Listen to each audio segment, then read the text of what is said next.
I think the biggest thing was the fear of the unknown. Like, I don't know where I'm gonna be in 3 months. I don't know where I'm gonna be in a year. I was scared. I felt like I had nowhere to turn. I remember just begging friends, be like, can I stay at your house? I looked at my life and I'm like, I don't want to be here anymore. I'm better than this. I'm smart. I have a future. What am I doing? There is a story unfolding on the streets every day. It's mostly out of sight. We're not really aware of it. It's the story of homelessness. There are about 4,500 people on any given night that we define as homeless. 2,000 people on the streets, another 1,000 people in shelter beds, and about 1,500 people in transitional housing. Many people don't understand what a large percentage of the homeless are in fact women, and women and children.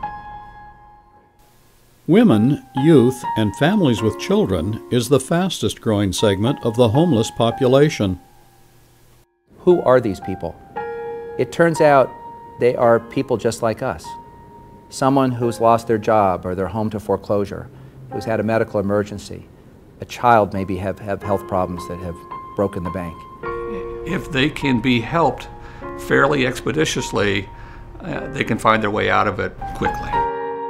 For 8 out of 10 people, homelessness is a temporary situation, only lasting from 2 to 3 months, especially if they have a safe shelter. And that's what we really want to accomplish, is to help people at those moments of vulnerability so that they can get back to a more normal life.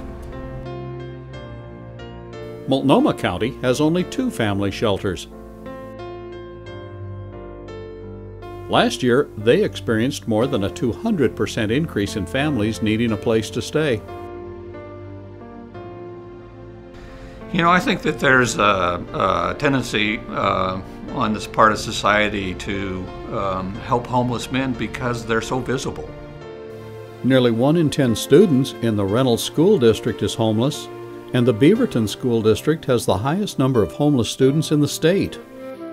Just because you don't see homelessness all the time doesn't mean it doesn't exist. So what's it like to be young, on your own, and with no one to turn to for help? I've had friends that have, you know, packed into apartment, 1-bedroom apartment, 5, 6, 7, 8 people. I've had friends that couch surfing all the time, always asking people for money. That didn't work out. I moved in with one of my best friends and it was not a good situation. There was drugs, there was, you know, it was pretty much teenagers ruling one house. For a while we couldn't use the bathroom because people flushed needles down the toilet. Like, it wasn't a safe environment. The Transitional Living Program in Washington County and Next Step in Portland are helping to solve these problems. And the Transitional Living Program serves youth who are in this facility 16 to 21 and who need resources and support that they don't have elsewhere in their lives. So TLP provided me structure. It taught me to be responsible for my own actions, and it helped me see a path that I really wanted to be on for my future. And it also taught me career goals, how to save money, and a lot of things I learned in skill building groups that, you know, someone my age, we don't really, because I don't live with my parents, I don't have people to teach me that. And here's where the Home Builders Foundation is really making a difference.